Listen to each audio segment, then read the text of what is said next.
Appreciate y'all for joining us once again. It's Splash Brothers Luncheon. Your boy Hurricane. We got returning guests. We also have a new guest. First, let's get through returning. We got Feeny. Hey. Appreciate you joining us. How you doing? Yeah, There we go. Jim of the Grapple Guys Podcast. Do you have aren't you on 2? No. Okay. If anything, this would be my. I did the math.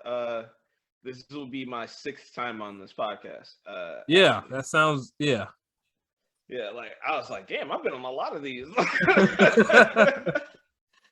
We appreciate you joining us. It's always a fun time when both of y'all come on. Love being here.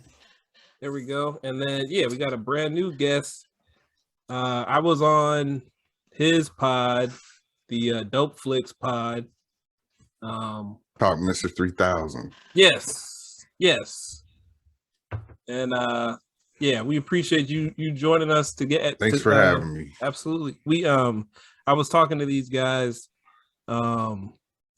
One about you're gonna see some more like promos. You're gonna see some actual promos in the episodes from now on from other pods. Got a bunch of friends with podcasts. But I was like, what would be the perfect pod to have Max on because he hasn't been on here before. And then I was like thinking about Spider-Man, the new movie just dropped. I think it dropped in LA yesterday. No spoilers. I don't know if y'all have seen. Nah. I'm seeing it Thursday at 3 p.m. That's the first showing for like the public. Okay. Max, you on the same page? I'm going Thursday at 3:30 Central Time. Bro, I got a guy telling me he's like, I'm going Monday, and he's like, I'm going to LA this weekend, and I'm like, bro, go see the movie. Yeah. He's like, no, I'll be fine. I'm not gonna get spoiled. This nigga is getting spoiled. Yeah. I don't really. I would prefer not to be spoiled. Like I remember. Before we get into that, we're gonna be talking Spider-Man. The Tobey Maguire Spider-Man 1 through 3, just like in anticipation of the new Spider-Man movie. But what was I saying? Remember Endgame, the Endgame spoiler. I wasn't really spoiled because I was like, somebody's gonna die. I was like, it's either gonna be Cap or it's gonna be Iron Man. Like it's gonna be one of the originals. So it wasn't really, I think it was that LaShawn McCoy. Yeah. First night, bro. Tweeting like he's a real person. R.I.P. R.I.P. my dog. Shirt on. He said Tony Stark. He spelled it wrong too. He spelled it Toney. Tony. You know what's crazy? He tweeted like yesterday. He was like, "Hey, y'all know what it is. Like, mute me now, because you know how I do." Yeah. Like I was like, "Nigga, like maybe you should see it till Sunday. Like, you take a few days off because you can't help yourself." Right. Yeah. I mean, I think it's impossible for it to be bad. I think just because for me, because I mean, I really like Doctor Strange. Anytime I see Doctor Strange, I'm happy. And I kind of feel the same way about Zendaya. Not in like I don't know. Ever since Euphoria, I was like, this is like, I felt like, I don't know, it's like little sister energy. I got the same like energy for her that I got for like Sha'Carri. So that's I'm turning into an uncle straight up. Because I'm just like, I'm so proud of all these kiddos. But so I think, I mean, it looks good. I do kind of want to see how like stuff is explained, of course, but I think it's impossible for it to be bad.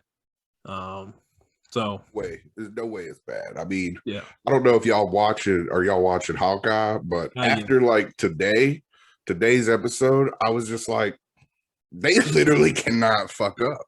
Like they can take something that you don't give one fucking shit about, like Hawkeye. Like fucking Hawkeye. I thought I was gonna hate this fucking show, and now like after today, I'm like, I'm all in. Like they cannot miss. what was the last like miss that y'all think the MCU has? Fucking the second Ant-Man movie. I still haven't been able to finish that. I love that movie because Really? I like that movie a lot because it's a heist movie. Like Ant-Man 1 and 2, they're both heist movies, and those are like my favorite kind of movies. So I'm always gonna fuck with them.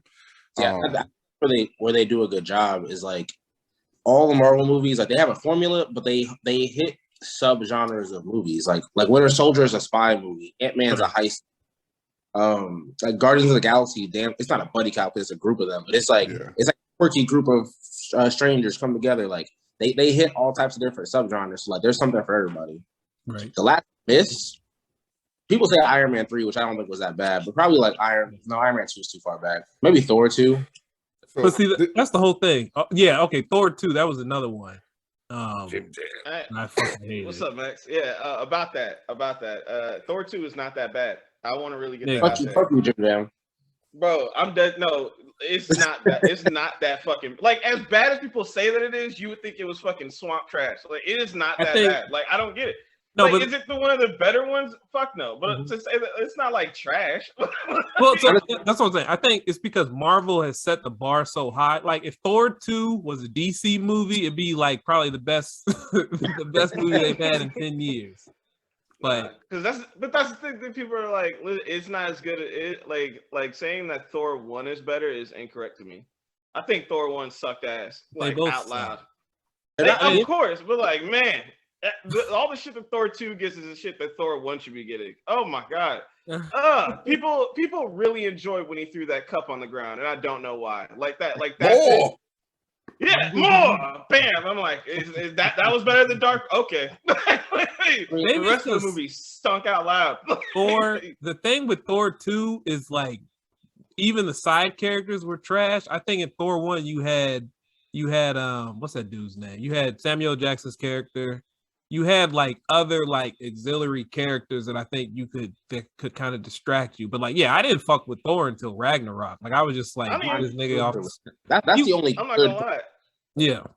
Yeah, so, it is by far. But like Ragnarok I don't know. Specifically was like a turning point where Marvel was like, all right, because Taika Waititi at the time, like I wouldn't say he was heading towards being the guy as far as directors, but he wasn't the guy. He was also a really weird choice for an MCU director.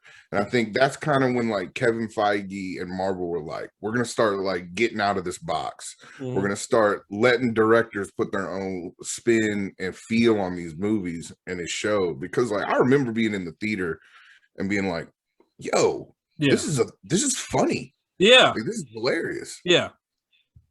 Yeah, it was. Yeah, that's why it's one of my favorite movies, just because like the shock of it. You know what I'm saying? Like I was just watching it, you know what I'm saying? Like, okay, so I can keep up with the story. Hulk's gonna be in here. But yeah, it was great. Yeah. Yeah, Ragnarok ranks in my like still to this point is in my top 5. And like if you from the Discord, you know I am not a movie watcher. Every white movie of all time, I've never seen it. I'm sorry. I break my heart. Like I hate to be Tyler about it, but I really don't be watching movies like that, especially white movies and shit. But like I rank a lot of movies on like how rewatchable is it? Like how much fun am I gonna run this back? So like Rock is so much fun to run back because that shit's it's jokes and action. The fight sequences are funny. Even the fight at the end, which is like chaotic and serious. That shit's funny as fuck every time. It makes me laugh every time. I love that shit so much, bro. And I almost forgot. Like I knew. See, I have this thing because it's the same thing. Actually, it's two Marvel movies that this happened to. But it's like I knew that the woman was pretty, but the movie, like, so Tessa Thompson. I knew who Tessa Thompson was. I still haven't seen whatever that fucking HBO show that everyone says is good. It's over now, but I haven't finished that. But like, so I knew who she was, but man, like, you know, like. It wasn't even like not even on no creep shit. It was just like my eyes was locked on Tessa. Anytime she was on the screen, I was like, "Yo!" And then that's one. And then Lupita in Black Panther. Like once again, I knew who she was, but you know what I'm saying. I don't know. I guess I like they were beating ass in movies, so it's like you got you don't see that too often. It kind of Yeah. I'm a big Tessa Thompson fan. Let me take a sip of water real quick. She's also a beautiful woman. Yeah. Look, Yeah, go ahead. Okay, I don't want to steer us into like weird zone, but Lupita, Jim Jam. Let me mute Jim Jam real quick. Yeah. Can we talk about how I haven't said a word yet? You got my eyes on me. I haven't said shit. Nigga, I'm watching you. It's gonna be wild. Jim Jam's gonna say some wild shit after what I say. What I said. I know you. In Black Panther, when they was doing like before the first fight, like to see who's gonna be the next king or whatever. Yeah. Like, he was doing that little dance and shit. Yeah. I was looking for that gift after I saw that movie. I was like, I need that on my phone. I need that. I don't want. Bro, when she kept that on for a little while. When she told T'Challa, when they were in that restaurant or whatever, right before they fought Claw or whatever, and she was like, what did she say? She was like, we can something about saving like some like the bad fun for later, something like that, like something sexual. I was like, hey, like I grabbed my chest for a minute. You know what I'm saying? Like, Luke, come on, this is supposed to be PG-13. What I wasn't prepared for this, but yeah. Jim Jam, don't do it. Don't do it, Jim Jam. There we go. Yeah. Y'all hear how they on my head and I haven't said anything? Nigga, we like you said, you've been on here 6 times. I get notes every time you're on. Like, who was that? What was his name? Jimmy?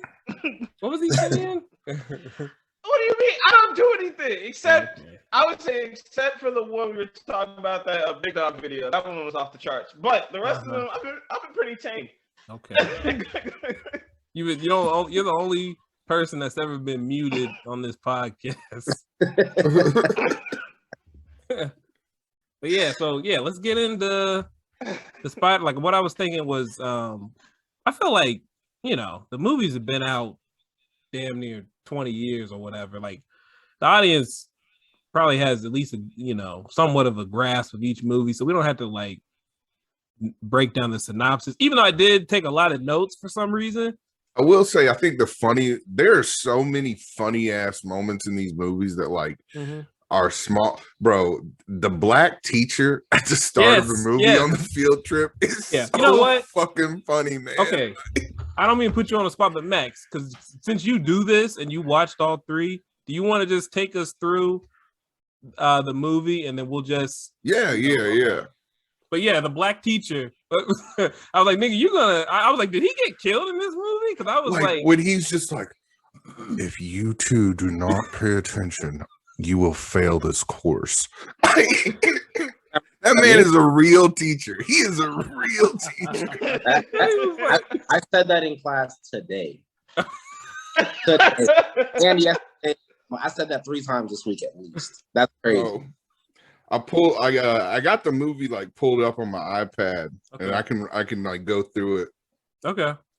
Yeah, but yeah, and then he was like, he told Harry, he was like, come here for. I was like, are you about to beat Harry's ass? He was like, yeah, let's talk. I'm like, whoa, what?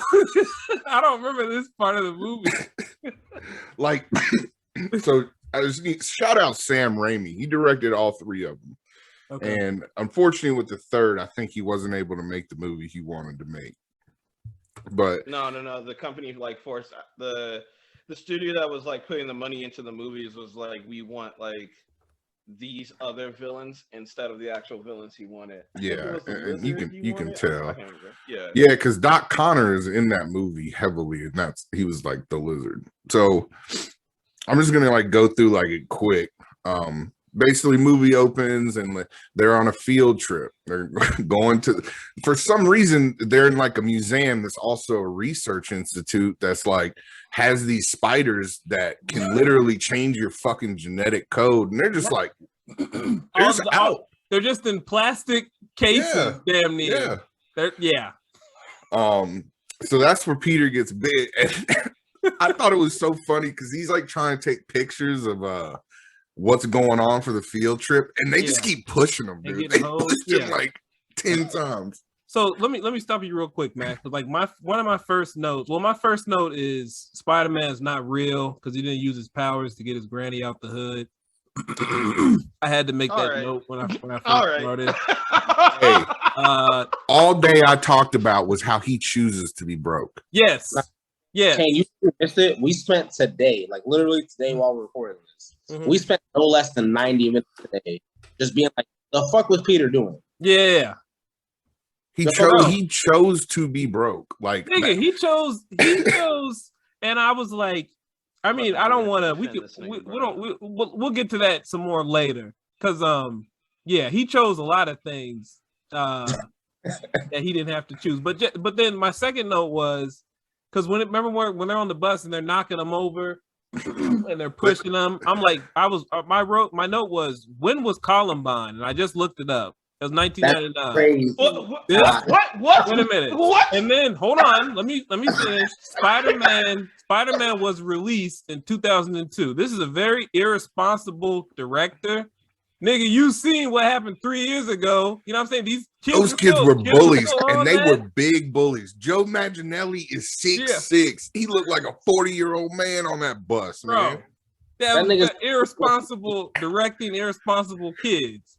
To-beh, or that's the other thing. I was calling him To-beh. I liked it. I probably should, but I was calling him To-beh the whole time. But he had big, like, nigga, this dude is gonna kill all of you. He has the biggest school shooter energy, even after he got his powers. But when was Colin the craziest sentence I've ever heard? I can't remember the date. Crazy. Only thing I know is this is terrible. I know that it's on 420. Cause like that was one of those I think things. it's September. It's like September. No, I just need the year because I'm like I feel like it was around the same time. I thought it was on 420 for some reason. Yeah, let's hold on. Now I'm Hitler's birthday was on 420. It was 420. Oh wow, yeah, you're right. Oh, damn. Yep. That Google search history is gonna put me on a list. I want y'all to know that. You already on a list. Hey, you want since episode 2. You also Googled it today, so you were on a list also.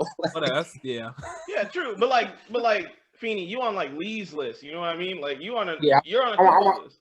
I'm on a CIA watch list. It's fine. It is what it is. yeah. I've been Comrade Feeny for too long. It is what it is. Mm-hmm. Yeah, but I mean, am I wrong? Is that not irresponsible? You know what I'm saying? Were those I mean, the reality is, look, you were in school in 2002. Kids were bullying the shit out of people back then. Like, that's true. It's me. I was kids. I was bullying them. Yeah, what was that? That was 2002. I was 6th grade, I think. Yeah. Kids were definitely bullying back then. I was 9 in 2002, or I turned 9 that year, so I was 3rd, 4th grade. Kids, I mean, as a school teacher, I can speak to this. Kids still be wilding. Yeah. But they wild out in a different way now, where it's like they know, like, all right, we can't really wild out. Yeah. So there's a lot of subtle jokes, and then you know when some shit popped off when the kid's like, man, you go to hell, bro. They got a special place in hell for you. You know somebody says some wild, because the kids know better now. They know that shit is wrong, but they still finna crack the joke, and then everybody finna laugh and be like, man, you a fucked up person, bro. And we move on. It's not as widely accepted as it was back then. Yeah, we're not pushing kids into lockers and shit no more. But them jokes still coming. Yeah, I'd rather get pushed into a locker than ask, what my mom's OnlyFans link is. Look, if I hear that's gonna be a tough beat my ass, please. Look, To-beh was getting bullied crazy. Yeah. And like, I mean, Max brought it up. That nigga Joe, what's his name? Joe Manganiello, I think. Joe Manganiello, that nigga's big as fuck, bro. And he looks like so it's Flash. I said the other day, they look like community college students. Like they look like you're too old to be getting bullied still. Joe was going D1, bro. What are you talking about? That nigga, he a D1 football player who's got held back. That's Brian Urlacher. Yeah, man. Like, goddamn. What are you supposed to do if that's your bully, bro? Yeah. Like, that's your life. But, man, yeah. So, like, he just bullied him on the bus. And I thought it was funny because it's MJ's boyfriend. Yeah. And so Peter and MJ are neighbors. So that means MJ knows that Peter gets bullied by her boyfriend every single day. And she never says a word to him about, hey, like, my neighbor, take it easy on him. Like, overall, when I first watched these, I watched them like, when they actually came out. So I wasn't old enough to understand relationships and shit like that. MJ is a shitty human being. Like, yes. One of the shittier human beings I've ever seen. I'll say this to her credit. She comes from a very broken home with like clearly domestic violence. Yes. A whole lot of it. Like, absolutely. But yo, man, like all right. So throughout this whole trilogy, she switches between multiple relationships like it's nothing. Getting close to getting married in multiple of them, and then like Peter says some like low key, some very toxic shit. Even though you get what he said. Like, yeah, I'm Spider-Man. This is why I can't have you around. But like, hey, wait. Come on. I understand the pool, but let's do it in order. Let's try to. All right. Let's hit what comes up. But I'll just go through it some more real quick. So they go. Peter gets bit on the trip. We're introduced to like. Oh wait a minute! Can I stop? Because just right before that, we already saw Harry be a horrible. No, because this is in order. We already saw Harry be a horrible friend because he's like, oh, Peter has a crush on this girl. I just started going stealing the line. And Peter's like, he goes and talks like, what are you doing, man? Like, there's horrible friend. Like, so. When you don't have nobody in his corners, man, that's crazy. You don't have not one good human being in his life besides Uncle Ben, which we'll get. Besides Aunt May, Aunt May was. They're the only good human being. It's actually they're jokers. This Aunt May, Uncle Ben out of there. Yeah, Uncle Ben. Yeah. Go ahead. So Peter gets bit, and then like the next scene is that they're in like Oscorp. Like Peter gets home and he's like going through withdrawals. And then they're at Oscorp, and then we're learning that, oh man, this billionaire's got to figure out how to get richer because he's like fucking around, and it just sets the stage for Norman being obsessed with being rich. Like, I mean, I don't really know how to describe it. Like, that's his motivation. Then we're back at Peter's house, and he like wakes up, and he's realizing he's kind of got powers now. Yeah, he's like, he's you know what? And I mean, it is what it is. It could be. I blame it on Twitter, but the scene where he's standing in the mirror. I mean, he has pants on, but it's only showing like from his torso up, so it kind of looks like he's naked, and he's looking down. Yeah. Big change, like talking to his ground. Like, I thought that was kind of gross. I thought it was unnecessary. Some more irresponsible directing going on, but yeah, okay. So he's in the mirror. Like right before that is when Norman Osborn took the serum. Yeah, because of course, like he's got to do it on himself as the billionaire. Yeah, this company. He's just like, I have to test it on myself, obviously. Uncle Ben is like, hey Peter, like, come on home. That's what Peter like misses the bus, which his bus driver hated. Yeah, man. He really did. And then Peter's at school, and that's when he beats up Flash.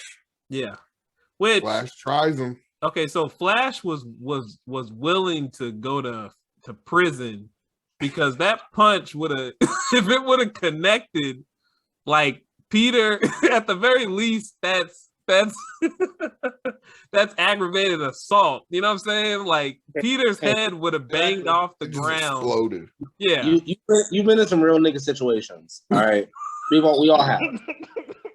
A nigga who's 21, still in high school, he's not really worried about the consequences of his behavior. Clearly. He's going to the league. He's still going to the league. What league? 3 years. 3 years for the charge. When he out, that nigga, he getting signed to the Raiders straight up. Skip the college shit. Yeah. We're not even. Oh man, like I feel like this dude's getting drafted in the MLB, like, and they're just making it disappear. He's going to the Dodgers. That's Trent Bauer. That's Trent Bauer right there. Look, the MLB be scrubbing some shit. He pitching relief for the Cleveland. Well, not the Cleveland Guardians now. They changed their name. Cleveland Guardians. Oh wow, did they? 2 years after he pitching relief for the Cleveland Guardians. Well, so when they fight. I love how like every day this dude is a dickhead to Peter. He like beats him up. Like probably been doing it for years. But Peter finally like fights back. Like just cracks his wrist real quick, and everyone's like, "Oh my God, Peter! What are you doing?" Like that's so. MJ's like, Peter, that's so violent. I'm like nigga, you're my neighbor. Do you see what he just did to my locker? That would have been my head. What the fuck? Exactly. That's self-defense. Peter, where is all this coming from? What did you just say to me? and like, look, this is like, it's like you said, school shooter vibes, man. Like this is what it's like everybody's bullying this guy, but he does kind of bring it upon himself because of the way he chooses to go throughout life, and it's apparent throughout these movies. But in the next scene, like Peter, is seeing MJ in some more domestic violence situations, which. I know it was 2002, but that's just like a really wild to put that in what is essentially a kid's superhero movie. Hey man, I ain't seen white women get talked to like that in a movie in a minute. He said, "Get your dirty ass in here." Like her dad was a terrible, terrible person, and so Flash pulls up in the new whip. And MJ is like, "Oh, damn, Flash! Like that's a badass car." And of course, there's dumbass is like, "Yo, I gotta go get some money so I can get a car because I want some pussy, man." This is the only time in this movie this dude is money motivated. That's right, bro. Let's keep going because. Stupid. Yeah, go ahead. Am I the only one that was like 3,000 for that car? It's kind of crazy. It is crazy. Like I was looking at those prices, I was like, God damn, a Lexus for 28,000. Yo, like I just thought like I just bought a new truck 2 weeks ago, and that shit almost cost 100 racks. Bro, are you kidding me?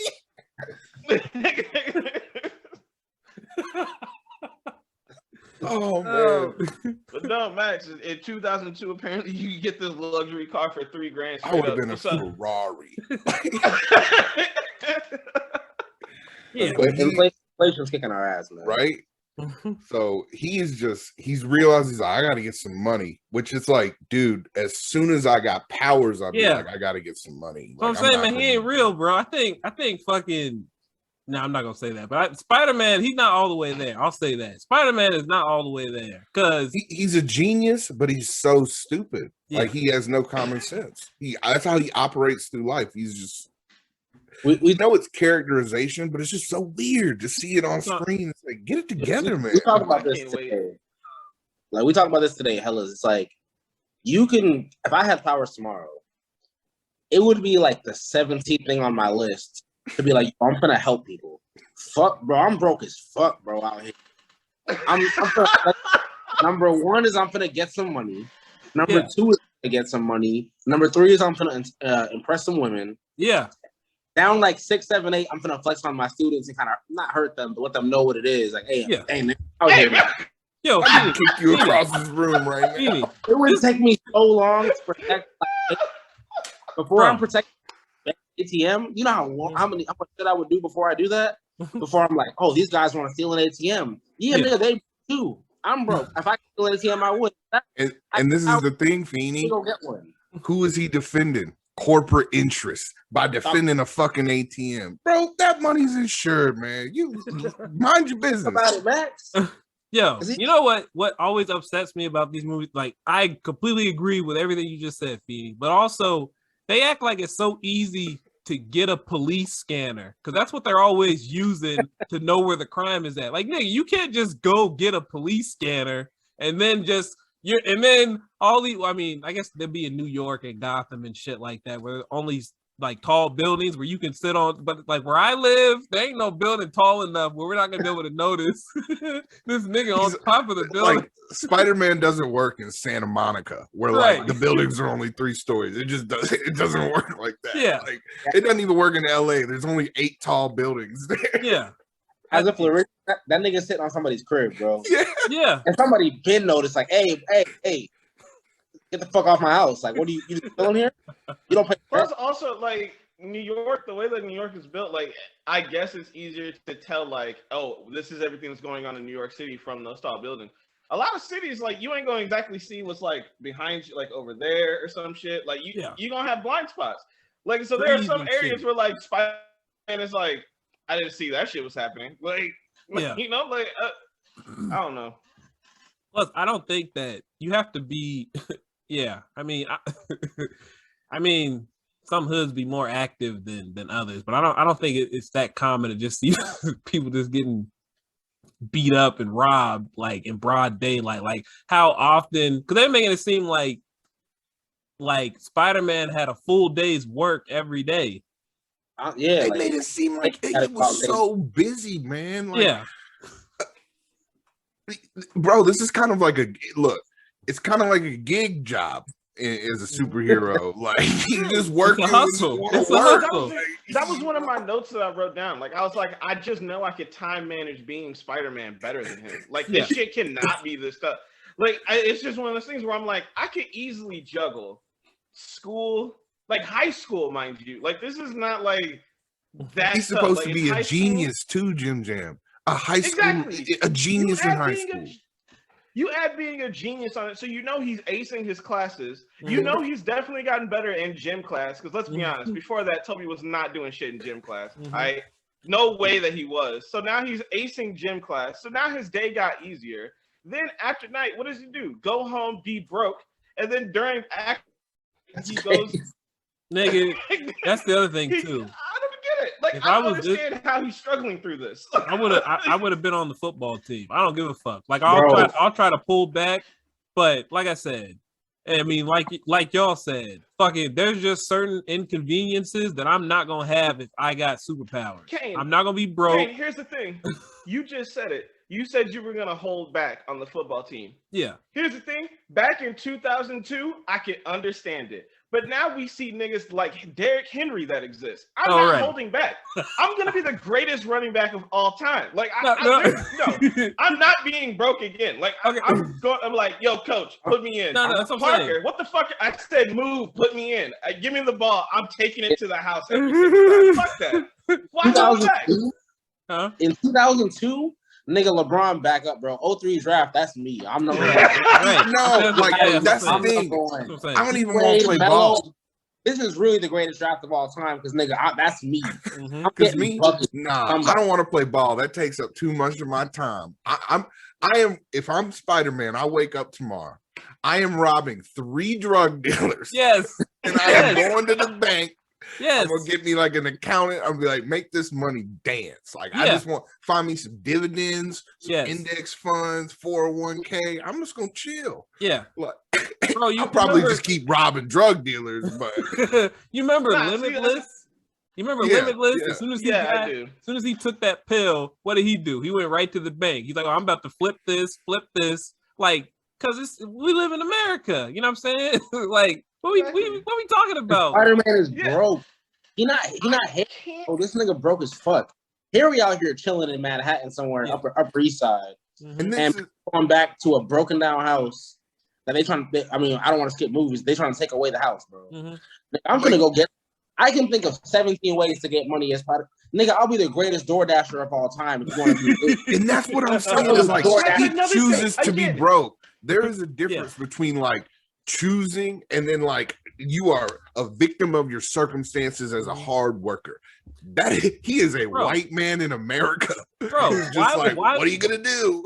He is a smart white man in America who is again acing all his fucking classes. He just got rid of his bully, so now his life is even looking more up. Like he's about to still marry Jane from her. Like, I don't understand how he also goes home and is like, well, bro, I got $33 to my name. Like, that doesn't max. Like, you can't. That don't clean together. Yeah. How much money would the local Honda dealership pay Spider-Man to be in a commercial? Bro, what are we talking about, man? You don't even name in his likeness. Flip for these deals. Like, dog, it's not hard. It can't be hard. Niggas be paying celebrities I've never heard of to be in commercials. Yes. So he got a McDonald's meal, nigga. If I'm Spider-Man, I'm at BK like, hey, get you 2 chicken sandwiches. Write the check. Because I'm out there at BK, like, the new big sandwich, nigga. Yeah. I'm getting it. You know what helps? Hey, Feeny, you know what helps me stop crime? This 2-piece delicious meal at Popeyes. The mix might even I'm losing weight. There's no fucking way. And just think about it like this, y'all. The Spidey sauce. We have spent 10 minutes figuring out ways for him to get money. And in his mind, the best idea he could come up with was to go wrestle Randy fucking Savage in a cage match for $3,000. It's 3 minutes of playtime.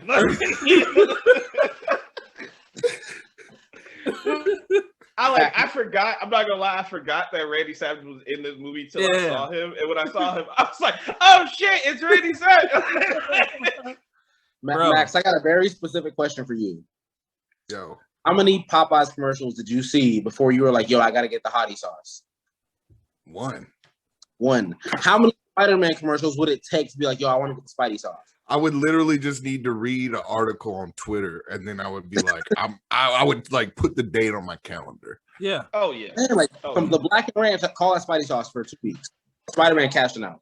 That's what I'm saying. That's how you know what I'm saying, that he was, that even though they was kind of rough, they were living, they weren't rich or whatever. He was privileged because, like, nigga, if he had any type of hustle in him, sell T-shirts, nigga. What we talking about, man? Make a T-shirt. So it's funny because I'm a big comic guy. Like, I own a fuck ton of comics, and in the comic books, Deadpool is super rich because he like brands himself and sells merchandise, has a theme park.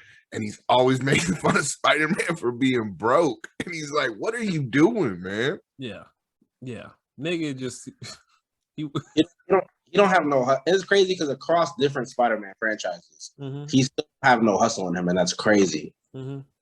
Friendly neighborhood. Nigga, I'm on national syndicated commercials. Fuck out of here. Yeah. Yeah, and it's like, okay, if you're afraid, you don't want your... get paid in cash and keep the mask on. What we talking about? Like... Exactly. Well, like, so I hired someone else to like I do the first commercial to get some money.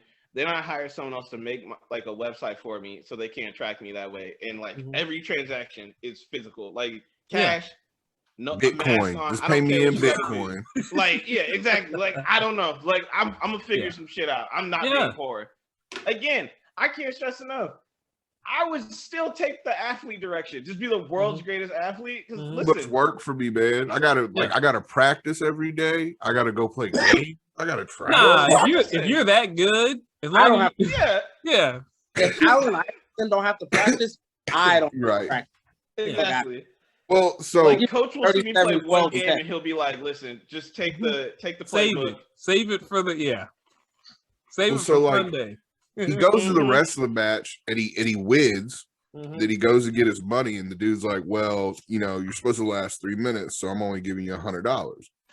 And the money is sitting right there. Yes. And I'm like, beat him up. Take your money, bro. Like, what are you doing? Bro. So instead, he lets the dude just like rob him. Dude runs outside and shoots Uncle Ben. Okay. Real quick. This dumb motherfucker. You let the dude run by you, okay? Which whatever. The dude comes up to you and then you do that little line. I don't know where that's my problem. Like, nigga, that's your money. It is your problem. Yeah. That's your money. It's your money About. Yeah. What are you looking proud for, nigga? You just got robbed twice. that nigga got a moral victory while being broke. That's why he don't get to the money though. Cause he out here looking for moral wins. No, nigga. When that nigga runs past me, I'm putting him on a wall. I'm putting the man on the wall. That's my bad. Going home. Oh man, I'm not even gonna lie. I didn't even think about this in that during while watching it. I was like, what a good scene for him. And then in reality, you're right. He walked away with your money. He let him. And then the third time when he kills this nigga, hey, To-beh. I'm not calling. I don't remember his. I know his name's Peter. I'm calling To-beh the whole time. Take the money, To-beh. You already killed him. What do you think gonna happen to that money? He didn't even kill him. He didn't even kill him. Plausible deniability. The dude fell backwards and tripped over a pipe. Right. He didn't kill him. That money is mine. Well, still, either way, what am I leaving the money for? For what? You know how dirty that money probably is for some underground wrestling shit, nigga? I don't care. I'm broke. Exactly. Like, that broke. Shit, that's some dirty ass money. He really did.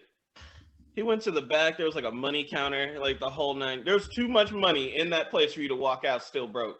You could have afforded that car plus some. You could have just not. Do you have a driver's license? Like, I don't like. You know, Toby don't look like he got a driver's license to me. Like, hell no. He's like, what do I need a license for? I live in New York City and I don't have a car. Whatever the brokest way to travel around New York City is, that's what Toby Maguire does. If the bus is the second brokest way besides walking, he's walking. He's not catching the bus. He's not catching the train. That nigga's just walking. I'm looking up what happens like after that scene. So like Uncle Ben dies in the streets like a dog. Like he does. Like Peter. Like,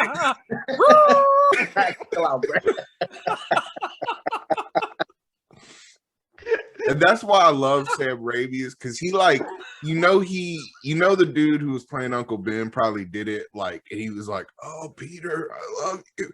And Sam Raimi was like, cut, no. I need you to be like, Peter. Die like a hoe. We need die like a hoe. Yep. And so like right after that, so Uncle Ben dies. And then we basically just get like Spider-Man's montage of him he graduates school, he runs into MJ, and she's like, oh, you know me, Peter. She's embarrassed about being a waitress. Girl, you were 18 years old. What are you like? What? Because they haven't graduated yet. It's like, they graduated in this scene, so it like does like a little time jump. Right, okay. And so like Peter's going to classes and fucking up, like in college already, like failing at his jobs, failing his classes. Can we pause here real quick? Yep. Has everybody on this call on this podcast been to college before? Yeah. Can you imagine their first semester as a freshman in college with Spider-Man powers? Why would I be in college? For what? What kind of numbers you putting up with Spider-Man powers at college as a freshman, nigga? I would just go to colleges and party. Like if I'm even gotta enroll in no classes, bro. We just hanging out. I'm getting paid. Yeah. I'm putting up numbers with Spider-Man because he woke up with muscles. You a swole nigga who's stronger than everybody, faster than everybody, and ultimately you can have more money than everybody if you were about that life. Wanted to. See, if you really want, I'm going crazy freshman year of college instead of physics. Fuck that. Yeah. Feeny said he's shooting webs all over that campus. Nah, but that's crazy. Shooting ropes, Nick. Nah, but okay. So look. Hey man, hey, come on, dog. Okay, but then that's the other thing too. He's not paying rent because Harry's dad got them an apartment. What are you stressing out for? You don't need a job. You're in college. You got their own scholarship. Like, damn, nigga, take some loans out like the rest of us. Bro, you know who not paying that shit? Me. If I ain't got to pay him, why Peter Parker paying them? Yeah. Again, that's a good Peter point. sucks at being a white man. Yeah, he's so bad at it. Like, he has no idea how much there's not enough black people in this movie for him to compare himself. He in the wrong part of New York. He needs to be in Balin's neighborhood. So I'm kind of up. He don't know. Like he just thinks he's down bad. It's like, bro, like, oh no, your bully's pushing you around on the field trip, man. Like that's the other thing too. He continues to. That's why Peter's a coward. You know what I'm saying? Peter's a coward. Because like even comparing him with Superman, like you understand why Superman acted like he did as Clark Kent. Peter has no reason to do it, but once he put that mask on, then he's talking hella shit. But he can't tell Jameson, no, pay me more money, or you know what, motherfucker, I'm gonna go to the New York Post and see how much they give me. Like, come on, man. Yeah. Another great point. New York Times, New York Post. Yeah. They are also running some sort of like Spider-Man based headlines. You're telling me they're not too? You know how much money they're only paying him? They're paying him like $100 for these pictures, dog. Hell. It's one of the biggest cities on Earth. And they giving you like lunch money for exclusive photographs. And he's the only one. it's 2002, so like the internet's still light. But they could have started a blog, bro. Yeah. Yep. Hey, and this is the thing. He's a contract worker. He got to handle his own taxes and shit, man. Hey, you know he's not. Max, I never thought of that. That nigga getting one of the not W2. What's the other one? The what's that shit called? W whatever. Like the W. Yeah. I know what you're talking about. Yeah, he getting one of them special forms that's like, hey, this is what you made. Go ahead and punch them numbers in so we can calculate what you owe. You didn't pay it. He getting one of them special forms, and he not doing shit about it. That nigga's a DoorDash driver. Yeah. It's a clown, man. But it's like you said, like I understand from a characterization like point of view that you have to put some kind of identity struggle. Most superheroes have to have the identity struggle, but bro, how it gets kind of annoying in the movies more so in the comics because it's like so apparent that dude, you are fucking up at everything, and that is the point that they're trying to make. Because ultimately he has to figure out like, oh, who do I want to be? But dude, it's just so fucking annoying because they do it for 3 fucking movies. Yeah. And you know, I will say this first movie was kind of long. Like I think it could have used like a shorter runtime. Try and get like where we were. I think we had just Uncle Ben died, I think. So no, he's in Green college. Goblin starts coming up around like and they're interacting, and then that's kind of when like Green Goblin like pulls up on Peter and he tells him straight up like, hey man, you trying to get this money, bro? Like, he literally says like, we could run this town. He's like, we could be so rich, you and me, like, yeah. And if I'm Peter, I'll be like, look, I gotta think about this. Let me think about it. Bro, my whole thing, Peter being a dumbass is like, no. If it was me, and I'd be like, also, go ahead. They were at that parade, and Mary Jane had that damn dress on, and I'm gonna show the camera. That is racist as hell. Look at that shit. Yeah, that's appropriating, and like a Asian dressed on. And you know, she thought like the director was like, "Oh, she looks great." Yeah, great. Oh yeah. Hey man, this wasn't Gwen Stefani big around this time? You're right. The white ladies was wilding back then. No, yeah. So wasn't it like a world culture event or some shit, like some type of celebration about that shit? So New York City don't got not one Asian lady in it.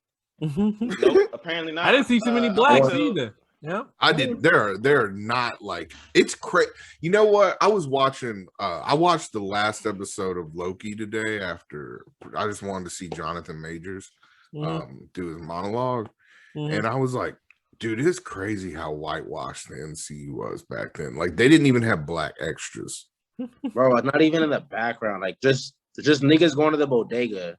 You in the bodega, the owner is white. The nigga behind you in line is white. There's not one brown. And New York is diverse as fuck.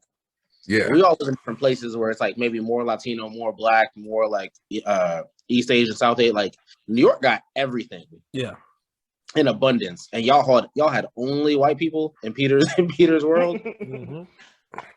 Sex in the City. So Friends too. We also get the scene of the upside down kiss, which I don't know if y'all remember. It won like Kids' Choice Award for like best kiss, which is just a sick ass, like that's sicko shit. Like they're just like, just like, oh, the best kiss. Like a bunch of kids voted on it. That was just weird as hell, man. I want to know who the other nominees were in 2002. Like what they was watching, like y'all keep talking. All right, Jim Jam got it. Yeah, so that was like the kiss, and that's when it's like, it's so weird because right before that, MJ's like, I don't give a fuck about you, Peter. I'm in love with Spider-Man. Like, yeah, which is just a whole thing throughout all these movies. I mean, I don't want to. Well, I'll save that. But MJ was pimping in this movie. It was something. I hate because we're barely through the first movie. I don't want to derail us again, but I have to. because this is a common theme in other MCU movies where like women are like obsessed with the hero, not like the person underneath the mask and shit. Mm-hmm. How many hoes do you think like Spider-Man could have put in New York City, bro? And they could keep the mask on. You could. There's a mark. Well, so it is funny. Incredible. In this movie, right after like Spider-Man and start being in the papers, there's like a montage where all these people are talking about him, and all the women talk about him sexually. Yeah, like, I don't know if y'all remember it. Like it's mad horny. Yeah, all the women are like, "I hope he messes me up." Like it's like what? Yeah, this lady's like, "I heard he's got 8 arms. Wonder what he could do with all those." Like, okay. That's a wild question, but also she asking the right questions. That's true. Exactly. I'm gonna be like, yo, and again, if I'm Spider-Man, I hear something just like, I kind of want to see what Spider-Man's about. Like, I could be chasing cars. If I hear that shit mid-chase, I'm like, I gotta see. Like, boy, I mean, Jim Jam. By the way, I looked it up. Okay. I looked up the Kiss of the Year. All right. Who were the other nominees? All right, so it was 2003. Obviously, as we know, To-beh and Kirsten Dunst won. Mm-hmm. The other nominees were Ben Affleck and Jennifer Gardner in Daredevil. Not a kids movie, but keep going. Nick Cannon and Zoe Saldana in Drumline. Ooh, that was a good. I thought you said Nicolas Cage for a minute, but okay. By the way, it wasn't like Kids Choice Awards. It was MTV Movie Awards. That's right. Okay. That's a little less bad. Leonardo DiCaprio and Cameron Diaz, Gangs of New York. And what? then the final Bro, that movie takes place in the 1800s, man. None of them people were showered for weeks, man. I know it smelled crazy in there. Yo, and then the last one was Adam Sandler and Emily Watson in Punch Drunk Love. Look, I'm gonna keep it a buck. The answer to that question is Drumline. I don't know. I don't care what scene they said it was. Yeah. It's in the scene in Drumline where they at the party, she doing the stepping and all that stuff. She in a sorority that's unnamed. And then they have that little dancing moment and they kiss. That's a better kissing than an upside down kiss. I don't care. It is. Yeah, because it was. I think it was just. You don't know this person. Just this. You just the nigga that be flying around in a mask, shooting ropes. Shout out Feeny. That's crazy. That's crazy. Kane, out of those two, between Drumline and Spider-Man, who beat after that kiss though? Who beat? That's what I'm saying. It wasn't Peter. We know. Look, Peter was a virgin throughout this entire series. Incel. Tobey Maguire Peter is a virgin for 3 movies in my head. I don't care. Yeah, he never has sex. Not even the Lamb Spider-Man 3. That nigga's a virgin for 3 movies. Nah, because you know what's crazy? Even as I watch this stuff and like I still like these movies, I still like Tobey's Peter. I can't help but agree because as I think, I'm like, there wasn't a single moment when I could have even remotely assumed that he was smashing. Mm-hmm. He was about to ask Mary Jane to marry her in one of the movies. I still couldn't see it. Like, he asked to marry. He was going to ask her to marry him without having ever seen the coochie. He has no idea what that sex game is like. No, they were living together, right?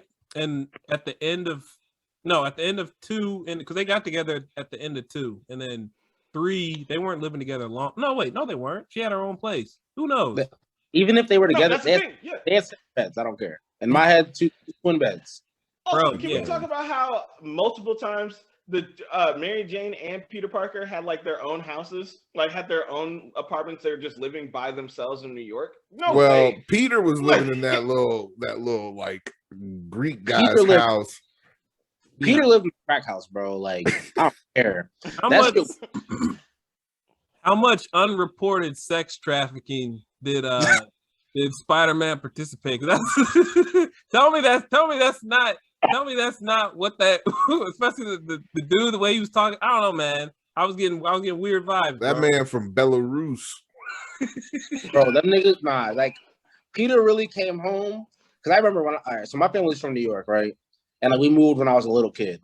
But when I was like 8, 9, 10, we went back to New York and visited. And I remember I had some cousins who lived like in the hood. Mm-hmm. My parents were just like, "Hey, go chill with your cousins." Basically, we're gonna chill with your aunties and uncle. they'll watch out. They're older than you. They got you. And I remember we had to take the stairs in an apartment like building because it was like hella in the hood and the elevator was too full. And they was like, hey, we don't want you to take the stairs. Like, we're going to take out a couple floors and catch the elevator because shit be popping off in the stairs. Mm-hmm. They told me, they were like, yo, like, people get beat up out here because there's no cameras. It's 2005 for me. People get beat up out here. Wild shit be happening in the stairwell. You can't be in the stairwell like that, especially kids. So I'm imagining now, that 8-year-old me heard that and then saw Spider-Man, and I'm like, what kind of shit do Peter be hearing when he go upstairs to that apartment? Mm-hmm. What kind of shit he be hearing on the stairwell and not saving? He just be ignoring. He out there protecting Chase Bank. Yeah. He out there protecting a Bank of America. But what he doing when he get to the crib when he walks up the stairs, bro? Mm-hmm. Because I know some niggas getting jumped, some wild shit happening. Nah, because that's the thing. Because Spider-Man, because I know he'd be doing the shit where he'd be like, because he has like a balcony, so I know he'd be doing like the Spider-Man thing, swing into it. But now that you mention it, you think he swings into it because he hears some shit on the way up the stairs and he's like, never again. Like I ain't doing this shit again. Fuck y'all that. ever played the Spider-Man game on PS4, PS5? Because in it, crimes happening. I'd be ignoring the crimes all the time. Bro! I ain't got time to talk about it. When you be first playing it, because when you're trying to like 100% it or whatever, then you start focusing on the crimes. But a lot of times when you're just trying to like get some story in, you get like that call and you'd be like swinging through Spider-Man downtown Manhattan. You'd be like, Spider-Man, 3 blocks from you, there's a bank robbery. Yeah, like you ignore it. Like, you absolutely no, thank you. Like Spider-Man come to your hood and he's like, how can I help you? And they're like, hey, there's systemic racism in the police force. Can you stop it? He's like, whoa, I'm more of like street level crimes and like get it together, Grouch. He said, hey, your boy who sells Diamondbacks, I can put him on the wall. Yeah. And let love come get him, but I ain't. I don't no, y'all nigga, that's not me. I don't do that. He's like, I support the boys in blue. Look, he said that's systemic shit. That's some Daredevil shit. Daredevil got with lawyers on ACAB. I don't do ACAB. They already don't. Don't y'all niggas got Luke Cage somewhere around here? Go talk to him. Yeah, right. That's right. It's like, don't you guys got one of your own? Oh, I don't have any heroes. You don't have one? Not one? Crazy to me. Wow. Where's Falcon? Call Falcon. Yeah, right. Yeah, call that nigga. Falcon only work in the suburbs. Well, so like the scene where Norman figures out that Peter is like that was funny. Yeah, let's talk about it. It's like Thanksgiving. And that's when we realize that Harry is now piping MJ. Yes.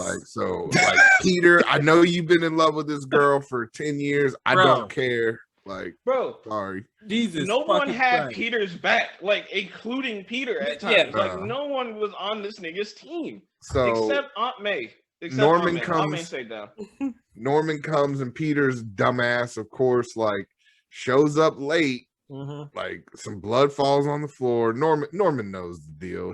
Peter can't even put a fucking Band-Aid on his arm to stop him from bleeding. Norman figures it out, which then it's hilarious because like Norman hates MJ. He's like, she's one of those girls, Harry. And he's like, she just wants your money. See the type. And okay, hold on real quick. MJ heard everything but Harry say, yo, don't talk about my girl. Like she heard everything else. Selective here. Because James comes back and then MJ's just like, thanks for defending me. Like, shit. I did. Like, bitch, I did. Like, what do you mean? Like, what do you want me to say? You want me to beat my daddy's ass? Plus, also, it's like one of those things like, okay, yeah, I could have defended you a bit more, which because he kind of really doesn't. He just says that and that's it. Like, it wasn't a real back and forth. But then it's just like, yeah, then I was going to keep going. And then the nigga, like, was in the elevator. He closed the elevator. I'm not going to yell through the fucking doors. Like, I don't know. Like, plus, like, you could tell, you know what I'm saying? Like, he got daddy issues. He was trying to impress his dad. Like, it wasn't, it's not like he make it sound like he agreed with him. Like, yeah, you know what? Like, you're right. She fucking me. She was fucking my boy last week. She kissed a Spider-Man in the mouth. He didn't say that. He could have said that, but go ahead. Harry is the son of a billionaire. Yeah. Peter broke as fuck. Mary Jane lived next to Peter. Mm-hmm. So what's Mary Jane? broke as fuck with an abuse. Your daddy be hitting niggas in the house. Don't get a high horse with me about what I checked my dad and did not check him about. Because you know how you paying that rent? You know how you passing you in the month? Mm-hmm. That came from him, nigga. My billionaire dad. Yeah. You came up. Yep. He can talk to you crazy. He can talk to me crazy. Because guess who's not paying rent no more? Me and you. Right. You got to fuck out. You don't came up. She's a modern day IG model. That's what Kirsten Dunst is. That's what she would have been in this movie. Looking like some spoiled milk throughout this whole I was about to say, a low level. I was about to say it. A low level IG model, but you know. I see a girl who looks like Kirsten Dunst every 48 hours when Snapchat's like, hey, these girls are cute. Look at their story. Kirsten Dunst would have cashed out on them Snapchat. That's nasty work. Someone in the Discord fucking loves Kirsten Dunst. My favorite scene was right after this Thanksgiving scene was Norman Osborn just rolls up to Aunt May's house while she's saying her prayers before bedtime. And he just blows that shit up. Deliver us. Terrorizes her into a fucking coma, man. There's no God. The funniest shit. Bro, there's no God in these movies. But you don't be listening. Between 3 with prayer, 1 with the prayer, he don't be hearing none of that shit. It was crazy. I mean, here's the thing. He low key did. He sent there's the way that you could say that God sent that spider to bite Peter to turn multiple people's lives around, and instead he was like, you know what I'm gonna do? I'm gonna get some niggas killed. Like, hey, you could. You're telling me the one spider that had the ability to grant powers lands on, like, actually attacks Peter off of random chance? You could put it as a blessing. Now, what he did with that blessing is that's out of God's hands. Yeah. But you could put it that way. Man. He's just a fucking Feeny's disgusted with I can't respect. He was just such a fucking idiot. This spin that Jimothy James is trying to make is crazy. I'm not happy about it. That's all I'm gonna say. I'm not happy about it. Well, I just loved it because Green Goblin felt like he was like a fucking Joker, man. He was just like, I don't give a shit about your fucking grandma, dude. Fuck your fucking aunt. I'll blow her fucking block up. Like, bro, I think. Has the Joker ever like specifically killed somebody's grandma, bro? Because Green Goblin, like that's the thing. He blew that hospital up, but there was nobody in the hospital. Like it was after everybody. They moved bodies out. Yeah, I think Green Goblin pulled up like, fuck your auntie, bro. Your auntie's 73. Bro, he almost killed his own son. He almost remember that. I think he did that shit on purpose. He just think about it. He got on his little glider. He rode to your aunt's house.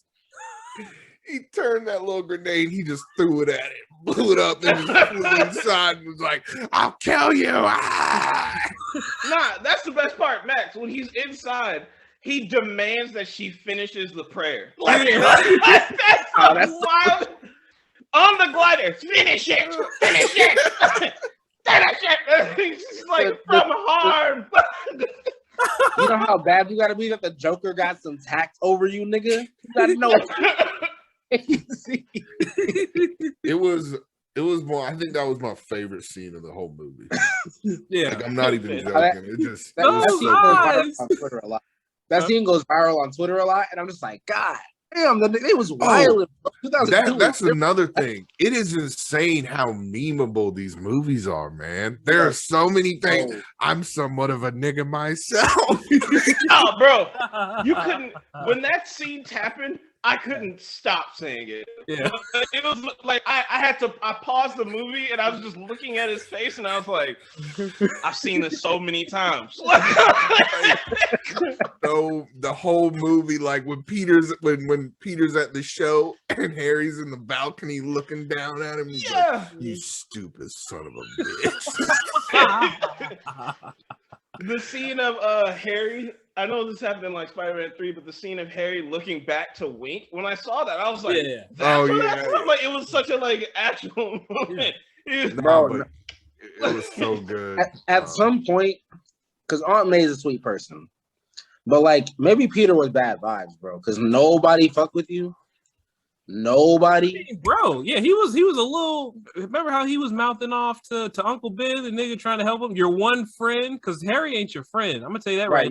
Harry not your friend. Harry not your friend. MJ not your friend. Harry just also doesn't have friends. He just happens to be rich. Like y'all niggas sit at the same table at lunch, but that's not your friend, bro. That's not your friend for real. Like he's the perfect definition of like, yeah, I knew Harry back in. Wait, we were friends in high school. What happened? We grew apart as time continued. Like, what do you mean? Like, I went to college. Like, I don't know. Like, shit. You know, we wanted on the record. Tom Holland is the only Spider-Man who got a friend. Yeah, he got a click, man. Yeah, he got niggas for real. That's how I know he good vibes, because he actually got homies. Because both, I don't want to get ahead of us, but Andrew Garfield also don't got no homies. Right. Harry had a boarding school and try to be his homie and not be shit also. Only Tom Holland really got niggas, and that's crazy to me. Well, so right after, like, then it was so weird. So Goblin blows up her house, and then Aunt May's in a coma for like 3 months. Max, quick question. I just want to table this to the rest of the chat. How did she fix her house after that happened? Right. Insurance, man.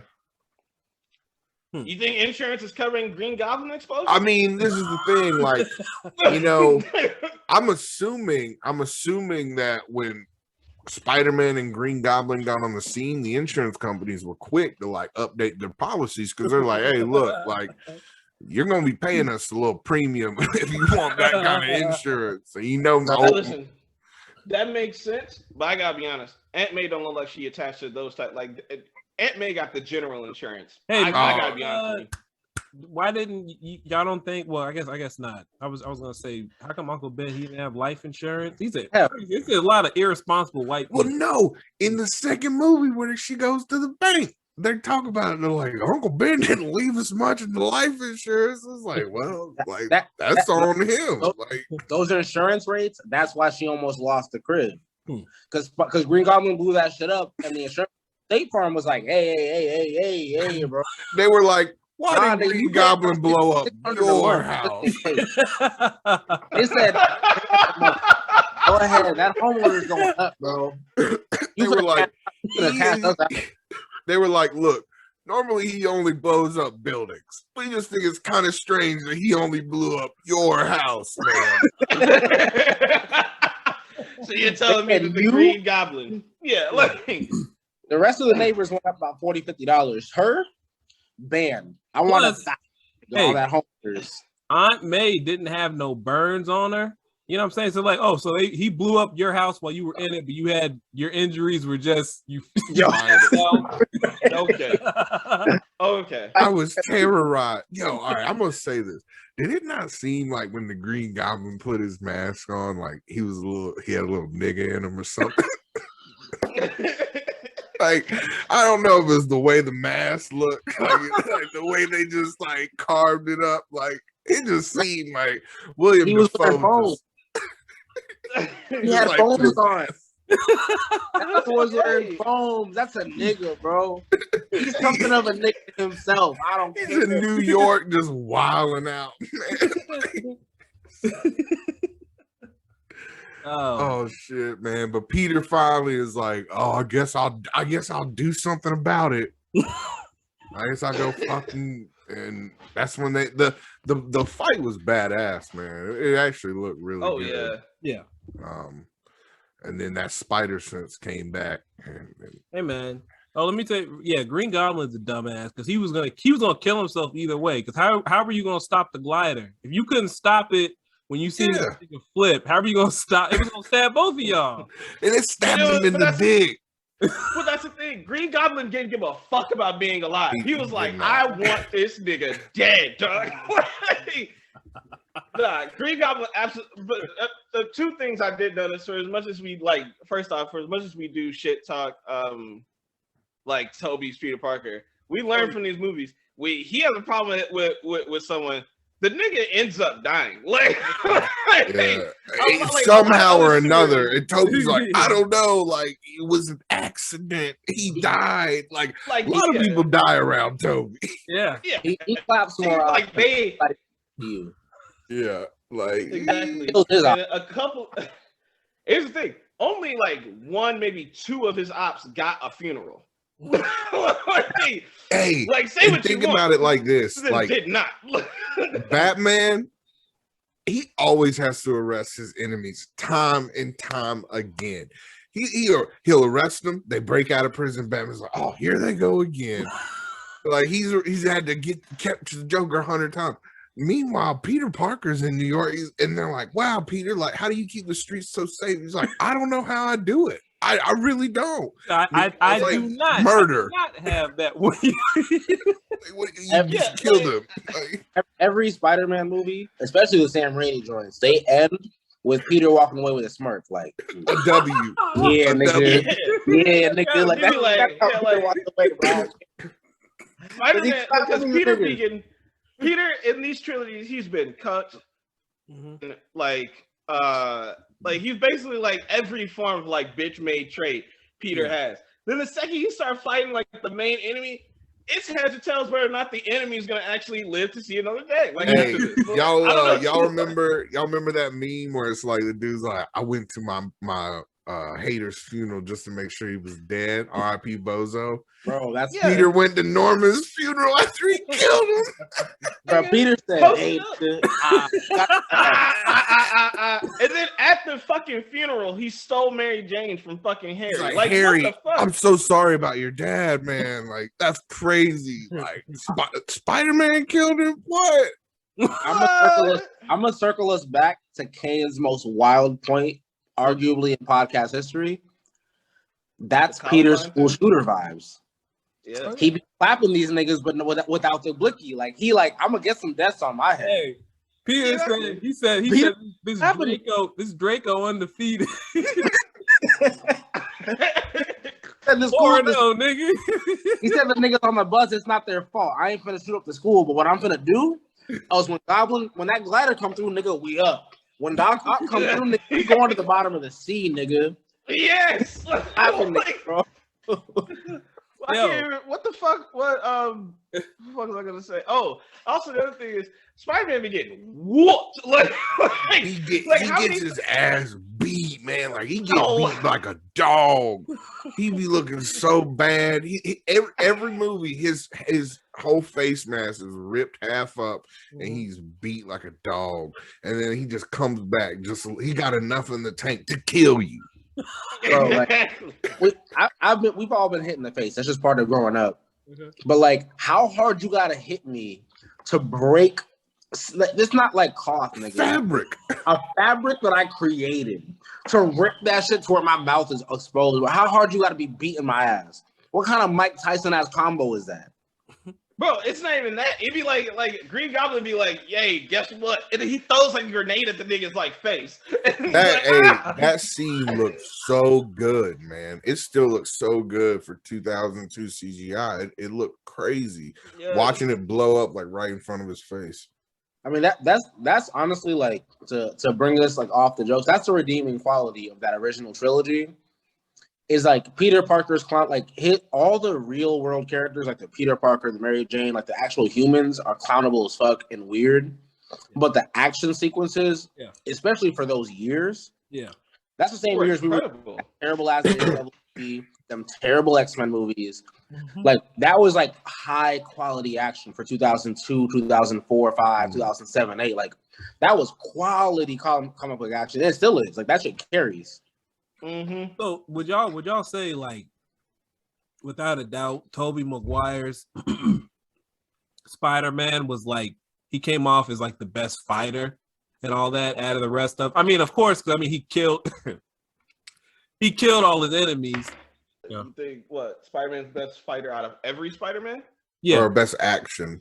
I think like even as I watch the MCU stuff, like the MCU stuff is not as raw as like the shit. Well, it's apples to oranges though. Like I don't even think it's comparable when it's like practical effects with like fight choreography. When you think about Spider-Man in Endgame when he's in the Iron Spider suit, like that's all CGI. It's all CGI. I'd put Tobey's action scenes over Garfield's action scenes, even with like the it's not Mary Jane. What is her name? Gwen Stacy. Gwen Stacy. Oh, even though that Gwen Stacy scene was incredible, but I'd put Tobey's action scenes over the Garfield ones. But the MCU ones for the first movie for Homecoming, I'd still give it to Tobey. But the action scenes in Far From Home were really good to me. Like I thought the fight with Mysterio was very good, especially that final sequence where like he used Spidey senses to catch some shit. It's a lot of CGI. Like, don't get me wrong. Like, especially like him like getting hit with all the mysterious powers and shit. He don't know what's going on. He don't know what's left and right. Like, it's a lot of CGI. But I think those action scenes to view are fun as fuck. They're very fun to watch because then that fight with Mysterio when he brings out all the cameras is also fun because it's like a lot of smashing the cameras together and hopping between shit. Like, I thought that was fun to watch. So I'll put that neck and neck with the Tobey action scenes. I just enjoyed seeing like the practical effects and fight choreography because like it just looks so good still. And even in the second one with Alfred Molina, it looks so good. He looks so good as Doc Ock. And the way he gets his ass whooped, it like feel like you can see it on screen, like you can feel it while you're watching it. Like when he gets thrown into a wall and shit like that. In a different way, like it just feels like, Tom Holland he just feels invincible at times. And I mean, it's part of it's a different age of Spider-Man. Tom Holland has Iron Man's tech and all this shit versus Peter is just like a dumbass. You know what I mean? Yeah, I do think Tom Holland, like, he caught like not Homecoming, but Far From Home. What made it fun for me was like he did catch some ass whoopings, like that final scene with Mysterio when he like grabs him or whatever and was like, "Yo, you're not gonna trick me anymore." His shit was fucked up in the way that like Tobey Maguire's used to be fucked up. This nigga's mouth was available. You could see half his face. Like he took an ass whooping, but it wasn't a hand-to-hand ass whooping. So I guess that's the difference. Is like he took a technological ass whooping, which for Peter Parker is important because it's like, yo, this nigga was sunning you at technology, and that's some shit. That's your shit. You're Tony's apprentice and shit. So I think the context of that made it fun to watch as far as the fight. But that's what you're saying. Like choreography wise, it's not comparable. Yeah. Yeah. Plus, also all the big moments from every Spider-Man movie, like from this trilogy, still held up to this day. Like I feel like the train scene in particular, really held up. But obviously, that's in Spider-Man 2, and we're still in Spider-Man 1. But no, I mean, like that, we talked about like the end of Spider-Man 1. It's basically like them at the funeral, and then that's the end of that movie.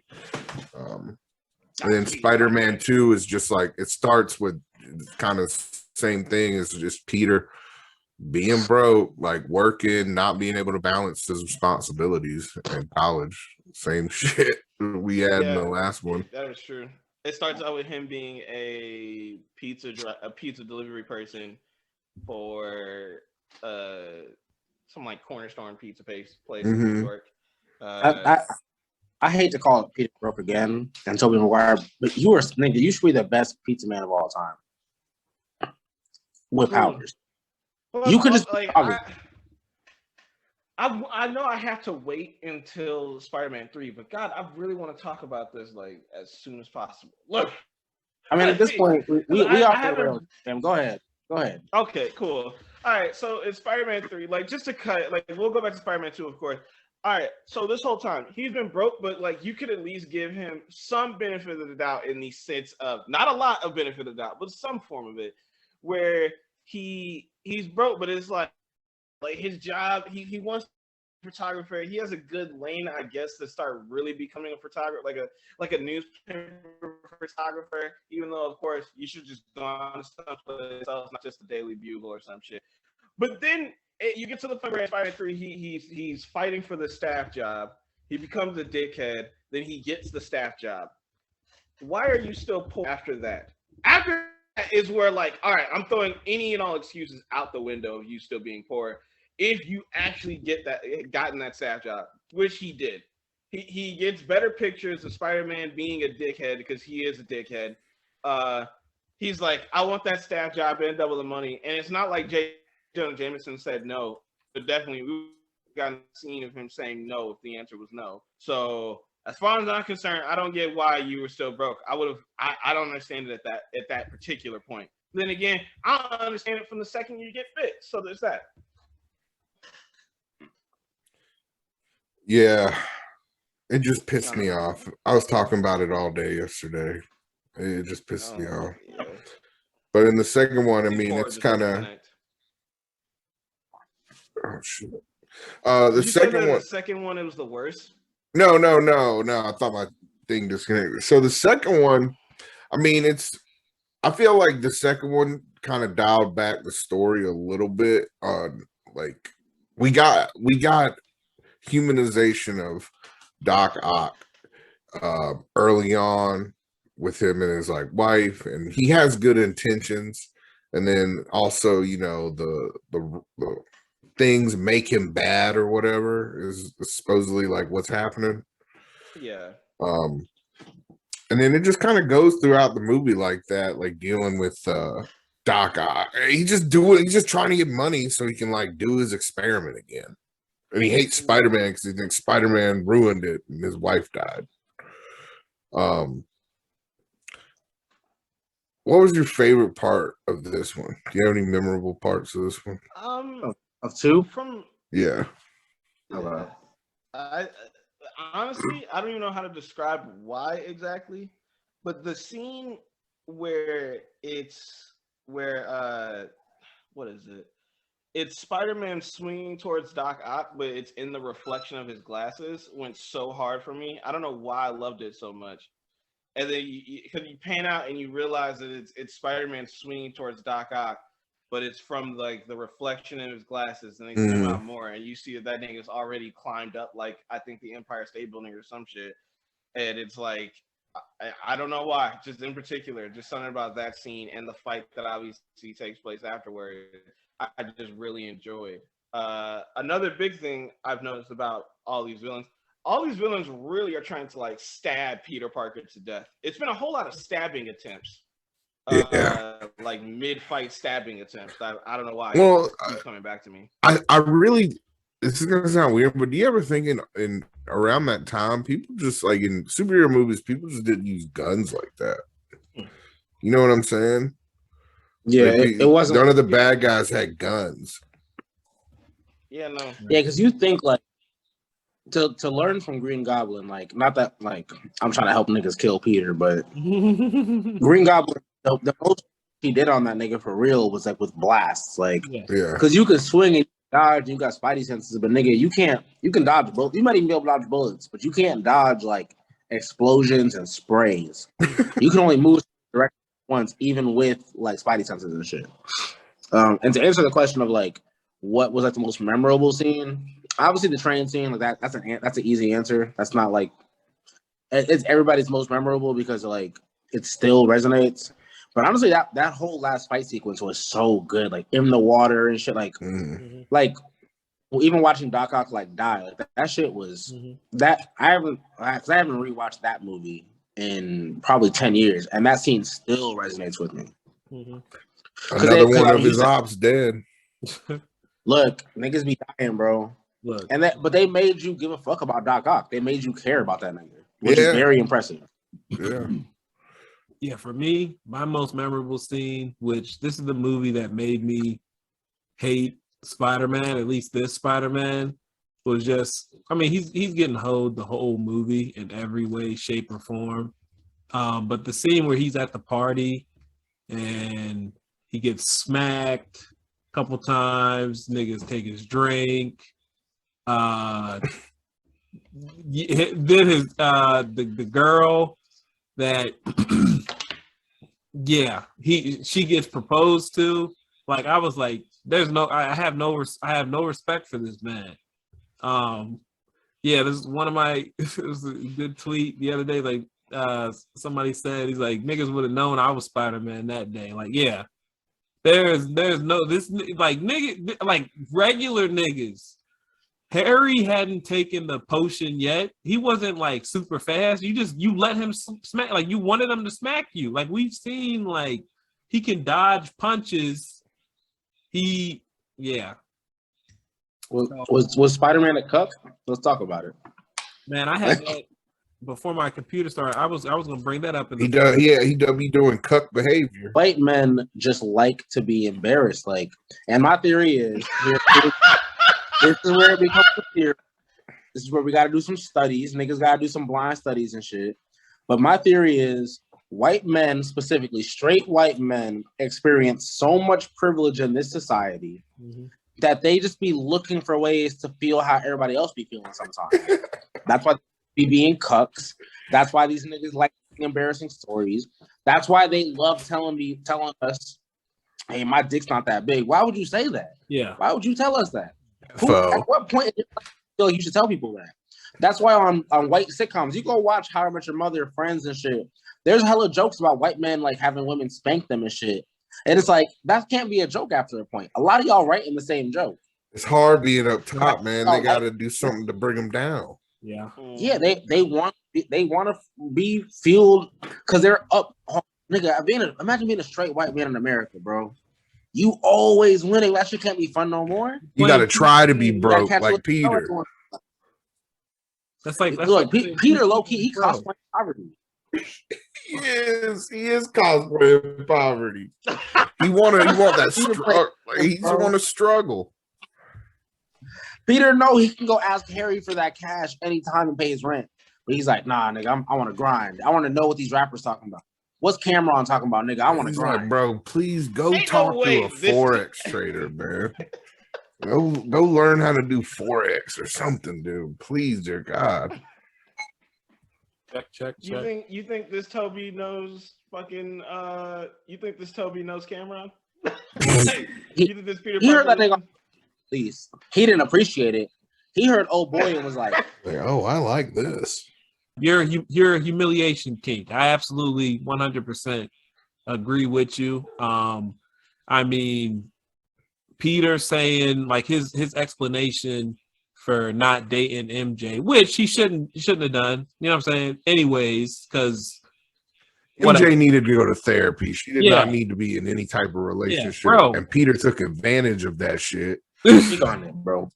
No, but nigga, she was vulnerable. Listen, she says at the funeral, to take it back to one, she says that when she was in danger, she was thinking of Peter, right? So you're fucking Harry, or you just got done fucking Harry. You're kissing Spider-Man in the mouth. You're in love with Spider-Man, but you're thinking of Peter. Like, yeah, that's tough. I mean, he shouldn't have. And then she starts dating J. Jonah Jameson's son, right? He's an astronaut, and she's engaged to him. And didn't she invite him to the party? No, he was a waiter. That's the other thing, man. Like, yeah, I got no respect for Spider-Man.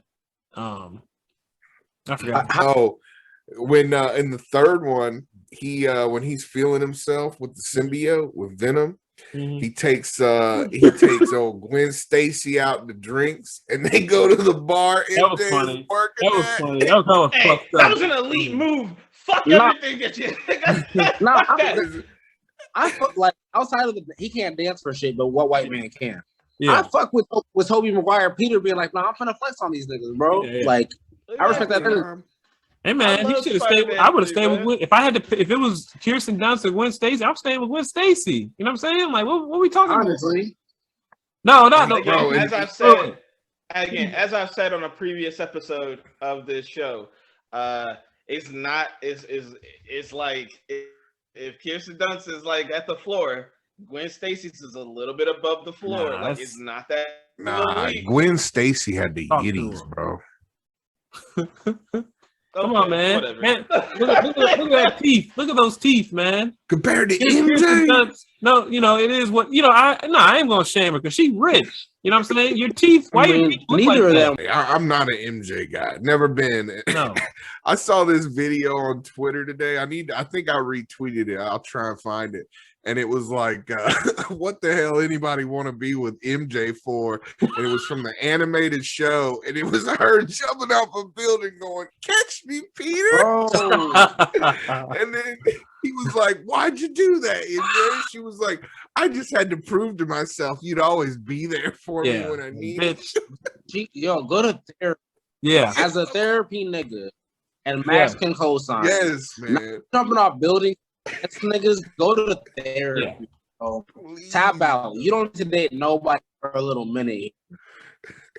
There's a nigga on Instagram who does it's the nigga who did, and it's the everybody's seen the one where it was like Batman and Superman's roasting him for not having powers, and Batman comes like, my power roast the nigga and flames him up. So I follow that nigga on Instagram because he got a hell of it like that with Young Justice clips, Spider-Man clips, whatever. His name, shout out Ace Vane on Twitter and Instagram. Yeah. That nigga funny. Man. He did a clip where it was like trying to get Mary Jane. It was like a 10-part series of different Spider-Man clips from the OG show. And when she did that shit, Spider-Man was like, "The fuck you doing, bitch? Goddamn!" And she's like, "I just wanted to test you." And he's like, "Nah, hell no, that shit's off, bro. We done." Yeah. As I told what are you, doing, MJ? Oh man, it's crazy. I just looked up. I was looking some shit up just to see I wonder what Kirsten Dunst and whoever played Gwen Stacy in Spider-Man 3 look like nowadays. First off, Gwen Stacy has naturally red hair. Yeah. I think it's Jessica. She's Jessica Chastain. No, that's not Jessica. Bryce Dallas Howard. Oh, dude. She looks like right. Jessica Chastain. Yeah, Bryce Dallas Howard. That's right. I forgot that was her. That's kind of a hard name. Just now for a boy is now blonde. And side note, it's Gwen Stacy in a wash. The distance somehow got better. It got worse for Gwen. Man, you could time. You could tell that Kirsten Dunst wasn't, that her you could tell that light was going out. You know what I'm saying? It's Well, so Kirsten Dunst benefited from being famous at a time when sickly looking white women were the thing. Hey man, they were like, ooh, Max, pale white women in 2003. They were like, ooh, girl, you look like you got an eating disorder, baby. Yeah. You want to come be in our movie? You do math? Nah, Kirsten Dunst. When I see Kirsten Dunst, you know who I think of? And it's hard to separate them because they look the same on the white woman spectrum. Y'all seen Save the Last Dance? That's Kirsten Dunst. Julia Stiles. Julia Stiles. He looks like her. And both of them were some mid. And shout out, or not shout out that nigga for choosing her over Bianca Lawson. Julia Stiles thick back then? No. She was probably white girl thick, but nah, she wasn't. Yeah. She wasn't. Man, yeah. Speaking of Save the Last Day, look, it is what it is. You know what I'm saying? We all grown. I'm pretty sure, we've all had unfaithful partner or whatever. But look, if you look like Bianca Lawson, you know what I'm saying? We could try it again. We could try. I'll give it one more shot. You know what I'm saying? I'll give it one more shot. We can at least we can at least hang out every so often. Maybe we don't have to date. But that's come on. Bro. You trying to go to med school where it's not gonna be the bad bitches are gonna dilute over time. Nigga, bring her with you. Go ahead, Bianca Lawson with you. She's still fine 30 years later. Yeah. He was like, let me see if Julia Stiles can pay for this student loan debt for me. She was a rich girl, wasn't she? No. She wasn't rich. Oh, her dad was rich. I think her mom was broke or something like that. Neither one of them. Oh, I think, it looked like the mom had money. She probably had a trust fund waiting for her if she was going to go to Juilliard. Yeah, her mom died, and then she moved in with her dad, who was a regular broke nigga. Regular broke white man. So she ended up in like living near the hood. She had to go live with Peter. She had to go live right. with Peter. Her mama must have had money because she wasn't living in the hood before that. She was out there, fucking ballerina shit. She wasn't doing no hip hop dances that she was doing Julie on before that. I'll never forget that little hop she did. That little jump. When she did it though, at the time, it was like when Fabo did that little thing. Everybody was like, "What?"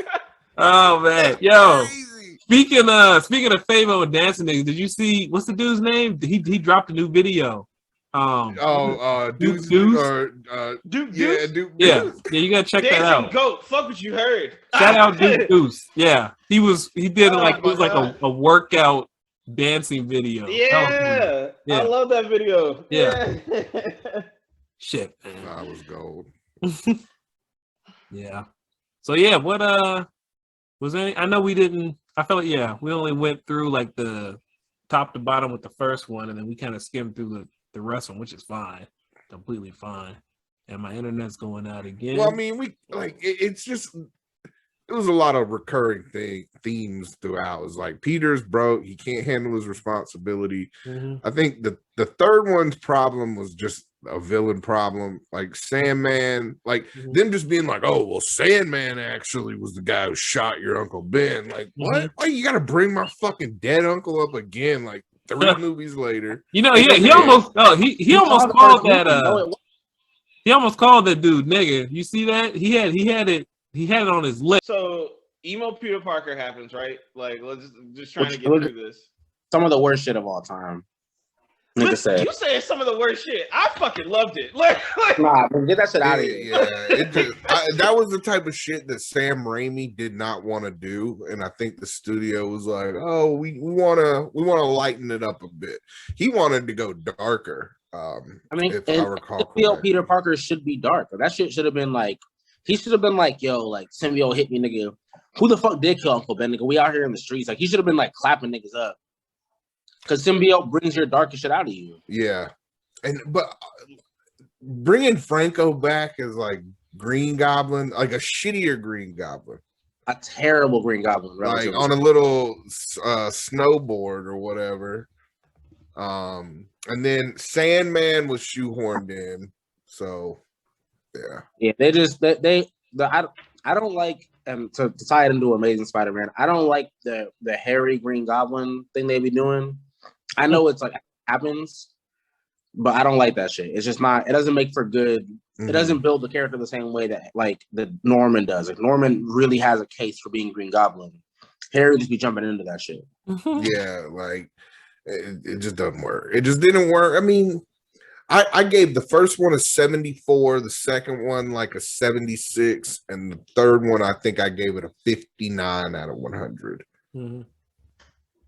Yeah, the first one. That's kind of how I felt. I enjoyed the first two a lot, and the second one, like the third one, second one I enjoyed a lot. And the third one I was just, but it was all because of the villains and like all the weird like choices. But still, really glad we watched them. They should have. I feel like in the third movie, they should have had like they took out Harry too quick. They should have just made it like maybe them two the whole time, and then you want to throw in Venom or something, but. Yeah. Honestly, it felt like one of those things where Spider-Man 3 just had too many villains. It felt like it had felt three. Like three of them, and I just didn't really understand the reason for having that many, especially because their reasons of like beefing with Spider-Man just felt so out of left field. Except for Venom's. Venom's was the only one that like felt like he hold the shit out of him.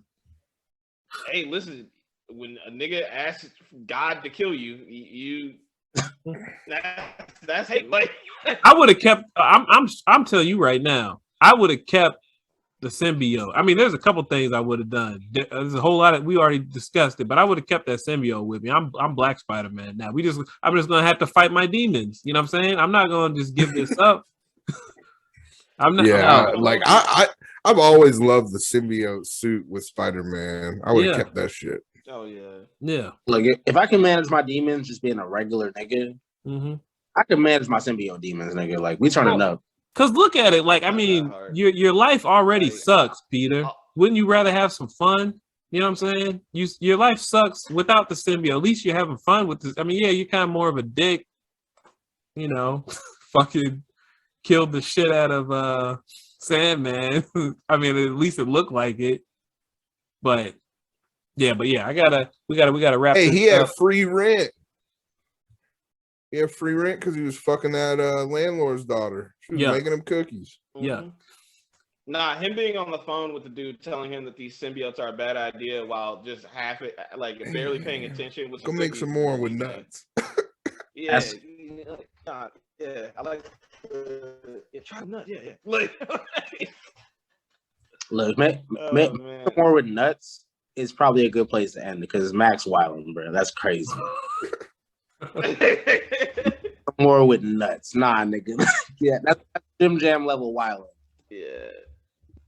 Hey, that was. I'll get worse anyway. I'm gonna wrap it up.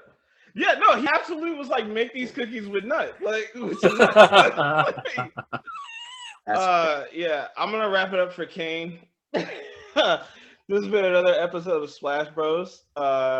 Max, you can catch Max on his podcast, Dopeflix. It is a fantastic movie podcast. I hope I didn't fuck up the name. No, I you like got eight. it, you got it, All right, you got it. Then you can catch Feeny being a good person, whatever the fuck he is.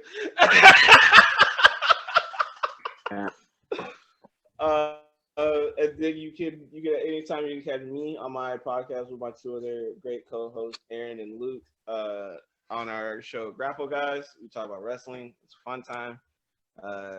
Kane, of course, you know Kane, host of this great podcast. Great talking to you guys, of course. Yeah, y'all be good.